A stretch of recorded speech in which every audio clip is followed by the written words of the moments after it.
I want to talk to you guys today about how to survive and then figure out how to thrive through the gap phase in your life or the transition phase where you're becoming who you want to become, but you're not there yet. And you're also no longer who you used to be. These transitional periods have been probably the most challenging times in my life, where it's been easiest to fall back into old habits, vices, look for easy escapes because the pain is just too much. And learning how to navigate these gaps is one of the most important things in going from being a boy to becoming a man, in my opinion. And I'm sure it applies as well for girls and women, but I can only speak on my own experience. And the primary issue here is that you change now. You change your thoughts and your habits and your actions now, but those outputs in the world around you, it's a lagging indicator. It takes time for you to see changes there. Just because you go to the gym today doesn't mean you start seeing abs in the mirror later this evening. It's going to take 3, 6, 9 months. You stop drinking, you stop using drugs, whatever your thing is. You start working out, taking care of your health. You start saying yes to things that you didn't used to. You start saying no to stuff that you know no longer belongs.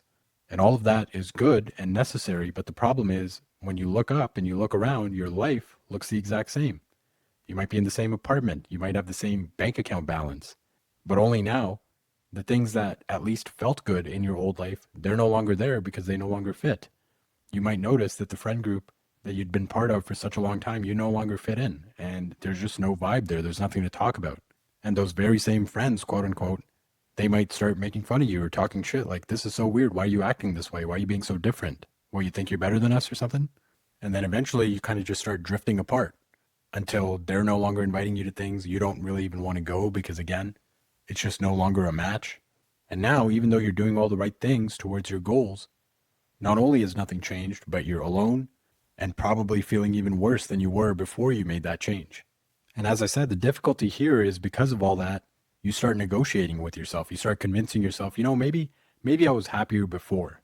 Maybe I'm taking this too seriously and just becoming antisocial. Maybe I've read too many books on success or follow too many influencers on Instagram. Maybe I should just go back to the version of my life that at least felt familiar. Even though I hated it, at least it felt normal and there were some good things about it. And this is the trap.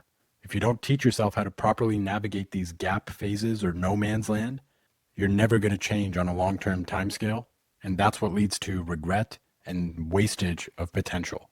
And that's why this is where most people are just going to turn back around and go back to their old life. And the even bigger problem there is even if you turn around and go back, now you know too much and you've seen too much. There's a beautiful quote. I love it.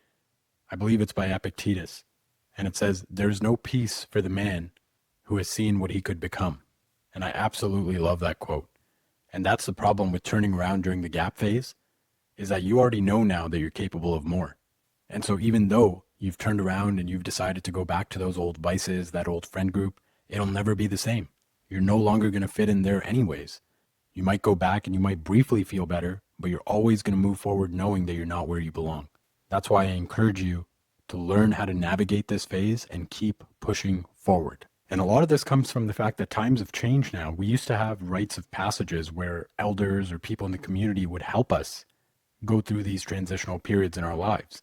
We would leave where we are and separate, and then we would work through that transition, usually with mentorship or somebody guiding us, and then we'd be incorporated to the other side where somebody would recognize that, yes, this person has completed this rite of passage, and they're one of us now. And we basically don't have that anymore. Everything we do is alone, it's in silos, and that's a whole nother conversation to have about the isolation that everyone feels now. But this is one of the biggest contributors to the fact that it feels so lonely during that gap phase. And in keeping with that, another problem with the gap phase that makes it so difficult is that as you start to improve yourself and you move on to bigger and better things, your friend group or your peers or even family members that are used to seeing a certain version of yourself, it makes them very uncomfortable to see you become something else. Because every right action that you take towards your ambition, towards your goals, that holds up a mirror to them and it shows them that they're not doing any of those things. And it brings out their insecurities and their jealousy. And they will actively try to bring you down, that crabs in a bucket mentality where, hey, if I'm not doing the work to improve and become successful, how can I let you? That's just a slap in my face. That shows me that I'm not good enough. No way. And this is when you'll notice people that are supposedly supportive of you making comments saying, oh, why are you taking this diet so seriously? You're losing too much weight. Or here, have this pizza, it won't hurt, it's just one slice.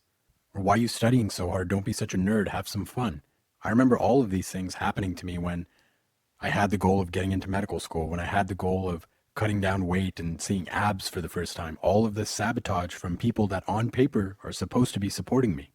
And the issue is, even though you might be willing to leave those people behind, you're not quite there yet to belong with the people on the other side. And you don't quite fit in. So that's why it feels like no man's land, because it's like, what do I even do? I don't relate with the people I used to hang out with because now my goals and my day just looks completely different. But I don't quite yet relate with the people that have already done it, that are already there, because I haven't earned a spot in that room yet. And this is where you really need to lock in on God or whatever your beliefs are, as well as your vision for what you're trying to do. And this isn't meant to be some sort of motivational speech, but it is true. You need to have very strong reasons for doing what you're doing. The more emotionally invested you are, the more important it is for you, the more faith that you have that it's going to work out, the more committed you're able to stay when you're going through these lonely periods. And your beliefs might be different. For me, it's God. Everything that I do is for the fulfillment of my potential and serving my purpose that God put me here to serve. Whether that's building the best body I can, whether that's making the most money I can, whether it's becoming a physician, whatever, it's all related to my purpose that God has decided for me. So when I see that, yes, I feel lonely, yes, this is difficult, yes, the results have not arrived yet, but then I remember that that is the reason I'm doing this. I remember what it's going to look like. I look at the mental vision board I have of my goals and what kind of life I desire, the freedom that I'm going to have, the fact that I owe it to God to fulfill my potential and to become better. And that's what keeps you going until eventually you start to look in the mirror and you do start to notice a difference. And you do notice that you get along with a different type of person now, and you're getting invited to different things, and you're meeting people randomly at the gym or in the library or wherever you're going, wherever this new version of yourself is going, things start to fall into your lap. We talked in the last video or the podcast about rational law of attraction. I highly recommend that you watch or listen to that as well because it's related. But the point is, in this period, at the end of the day, no matter what you do and no matter what your motivational reasons are, you're going to have to find a way to just left foot, right foot, keep it moving forward. The only way is through. Now, the other thing is, too, it's not a montage. It's not some rocky montage with some cool music in the background. It's painful. It's every single day for an extended period of time before you see any results.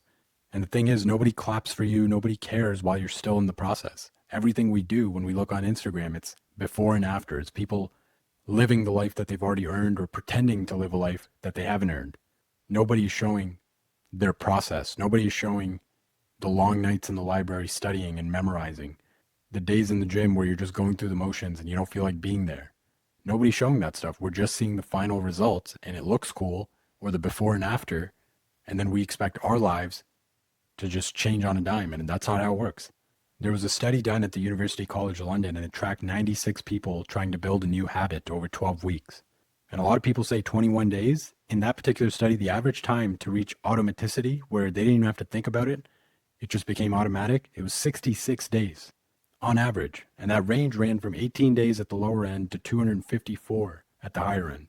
Even after 84 days, about half of them had not built that habit yet. So 66 days, that's not nothing. Doing something for 66 days straight, that takes discipline. It takes a new version of yourself. And if you're trying to change multiple things, which a lot of us are in those gap phases, then it becomes exponentially more difficult. And this is where the concept of identity becomes so important. Because if you just chase the result or look up and look for the result, you're never going to find it, especially in those early days. So what you have to do is adopt the identity of the person that you're trying to become. You need to be a fit person before you can do what a fit person does, before you can have what a fit person has. I had to act like a medical student to study properly, to do all the things I needed to do, the volunteering, the MCAT, before I could get accepted to medical school. I had to act like a medical student, act like a resident, be an attending before I was actually there in order to actually become one. You need to be and become husband material or wife material before you find the relationship that you're looking for. So you're going to have to navigate living as a new person while your eyes are still showing you the visible life of the old person. And that's okay. That's the way it goes. There's a lag time between the world around you changing and you changing how you show up and the actions that you take. And there's only one side of that equation that you can actually control. So focus on that. Focus on the inputs, focus on the quality of your work, and taking pride in that. As long as you're doing everything every day that you need to do to become the person you're trying to become, that day is a win. Forget about the mirror, forget about the bank account, forget about the world around you. As long as you took care of those inputs and you showed up in the identity of who you're trying to become, the rest is in God's hands, it's in the universe's hands, it'll come in its due time. You just push forward, left foot, right foot, like I said. Now, like we talked about before, when you're going through this gap phase and you're outgrowing the people around you, be careful not to judge them. And also don't ever explain yourself. And don't get angry when they're trying to sabotage you. Some people just aren't ready for their own transformation, and just because you are doesn't mean that they are. So leave people be, let them be what they want to be, you focus on yourself. And as I said, they're going to try to poke at you, to get you to break, and it's your job to stay locked in. And sometimes these relationships are going to be family, not just friends, so it's much harder, if not impossible, to just break them off entirely. And you don't even need to. You can still love people without liking everything that they do. Just because I got into fitness, I still love my family members who happen to drink or eat a certain way or don't exercise very much. I don't love that for them. I wish they would, but I'm not going to stop loving them just because they choose to live their life in a different way. I'm going to spend more and more time with people who live life in a way I want to live life. But when it comes to those close relationships, I can still love and appreciate those people without being exactly the same. However, when it comes to the more optional stuff, like friends, I would much rather be around people that I actually resonate with, that are on the same path that I want to be on. And I remember this so vividly. When I was in first year medical school, I decided to cut weight for the first time. I wanted to see if I could get myself to a point where I had visible abs. And I was like 10 weeks deep in this cut, very hungry, low on calories. I probably overdid it at the time. But I remember one of my supposed friends, we were hanging out watching some kind of game. And then this guy was literally dangling a slice of pizza right in front of me, saying, I know you want it. It's just one slice. Come on, man. It's just one slice. You can't be this serious all the time. And in that moment, it pissed me off. And in that particular case, I realized that I'd outgrown that friendship. And it was just time to leave that friend group and move along. And I did. Having said that, though, when I went home to visit family for the holidays, they were still eating the way they used to eat. They don't exercise very much. And that's what I'm saying. I'm not going to skip those events or just not see my family ever again because they decide to live their life a different way. And because I value those relationships, so I'm still going to go, I'm still going to love them, I'm still going to enjoy that time. But the areas where your supposed friends and these replaceable individuals are trying to actively sabotage you and prevent you from becoming who you're meant to be, you need to be ruthless in cutting people like that out of your life and understanding that being temporarily alone is way better than being around the wrong people. But overall, don't judge other people for how they decide to live their life. Stay on your path and stay focused on that path, not worrying about what the crowd has to say when you're walking in the arena. And remember one thing, and that's that familiar does not mean aligned.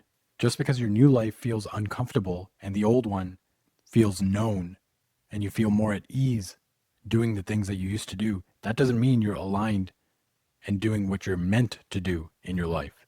The first time I left home for school, it was very uncomfortable and I wanted to come back. And every time I did come back to visit, it felt so much better. I felt like a kid again. Life was easy. People were taking care of things for me. And it felt just like the good old days. But had I just quit everything and came back, well, then I'd just be running back to my boyhood. There would have been no way for me to fulfill my potential and become the man that I'm supposed to become because I chased comfort. And this is the allure of that old life in the gap phase, and that's what causes people to turn back around. It's because things feel so familiar and smooth and easygoing. And the thing to understand is in your new life, eventually things will feel familiar and smooth and easygoing, but you just don't have the reps yet. You haven't done it long enough for it to get there. And you have to be very careful in remembering that just because the old life feels familiar and comfortable, it does not mean it's aligned with where you're meant to be. And the last thing I'll leave you with is this. When you're in that gap phase, you have to find a way to bridge it into your future life.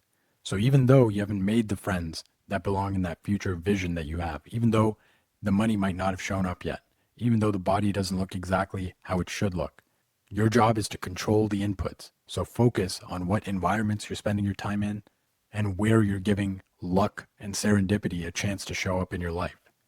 So instead of sitting at home all by yourself, consider where would the person that I'm trying to be go? Maybe they'd work at a cafe. Maybe they join a certain gym or a run club or a sport. What does that version of myself that I'm trying to become, what did they do day to day? And as you start doing those things, or at least versions of those things, that's where your people are. That's where your results are. Time is time. It's going to take time. That's fine.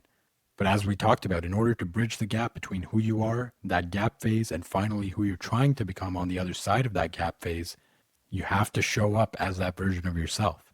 So even if you aren't ready for it yet or you don't feel ready, you need to start doing the things that that person would be doing. One of the best pieces of advice I got in medical school was to pretend that you're at the next level from where you are. So if you're a first year med student, pretend you're a second year med student. If you're a first year resident, pretend you're a senior resident. And what this allowed for was learning the skill of thinking ahead, planning, and challenging yourself to do more. And then before you know it, as you do that, as time goes on, you literally become that next version of yourself. If you want to be an entrepreneur, do something creative. Create time in your day to do that now, to work on something now. If you want a better religious life, create time in your day to pray or go to whatever your place of worship is. These things aren't just going to magically happen. You have to control those inputs and bring that future version of yourself into the present before it starts to feel normal, before you start to see the results of it. So that's pretty much it for this one. I hope that was helpful for you guys. As I said, these gap phases, these transition phases have been some of the most challenging times in my life. But once I successfully navigate them and make it to the other side, it's also the area of the most growth in my life. And I certainly anticipate to have many more of these as I eventually become a husband and a father and continue to pursue all my other goals. Only now I have a framework on how to deal with them and what to expect. And hopefully you're able to apply this as well. Be sure to check out the newsletter and the resources in the description. I'm working on a community for like-minded individuals where I'd like to share resources and ideas similar to this that I wish I had in my early 20s, and basically just be the man that I wish I had as that young boy for guidance. So I'm going to continue to talk about things that young version of myself would have needed help with, and I hope it helps you guys along the way as well. So check all that stuff out and let me know what you want to hear about next, and I'll chat with you next time. Cheers.